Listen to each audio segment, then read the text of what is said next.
దృహ్యులు దృహ్యులు కూడా పంచగణాల్లోని వారే. వీరు వీరులు. వీరి పురోహితుడు భృగు మహర్షి. కుత్సాంగీరసుడు ఇంద్రాగ్నులను స్తుతిస్తూ పంచగణాలను పేర్కొన్నాడు. ఇదింద్రాగ్ని యదూషుతుర్వశేషు దృహ్యు శినీషు పురుగస్తా. అంటే, ఓ ఇంద్రాగ్నులారా, మీరిద్దరు యదులందూను, తుర్వశులందూను, దృహ్యులందూను, అనులందూను, పురులందూను ఉంటున్నారు అని అర్థం. దీనిని బట్టి యదు తుర్వశులకు సమీపంలో దృహ్య అనుల జనపదాలుండేవని తెలుస్తుంది. పంచగణాలందరూ ఇంద్రునికి అగ్నికి భక్తులే.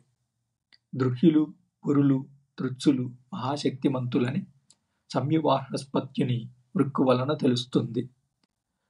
ఓ ఇంద్ర, శత్రువులను ఓడించుటకై మాకు తృత్సు లేక దృహ్య లేక పురుగణాల శక్తిని ఇమ్ము అని సంయువాహస్పత్యుడు చెప్పాడు. వశిష్ఠుడి యజమాని సుదాసుకు వీరు శత్రువులు కనుక వారి బలాన్ని వశిష్ఠుడు ఏమీ గుర్తించలేదు. దాశరాజ్ఞి యుద్ధంలో వారికి చాలా కష్టనష్టాలు కలిగాయి. ఈ విషయం వశిష్ఠుని రుక్కు ద్వారా తెలుస్తుంది. అధశ్రుతం కవచం మృదమశ్వను దృహ్యుని వృణద్వజ్రబహు వృణాన అత్ర సఖ్యాయ సఖ్యం త్వాయం తోయే అరుదన్ననుత్వా. అంటే, శృతికవశ, మృద, దృహ్యులను వజ్రబాహుడైన ఇంద్రుడు వారిని నీటిలో ముంచి చంపాడు అని అర్థం.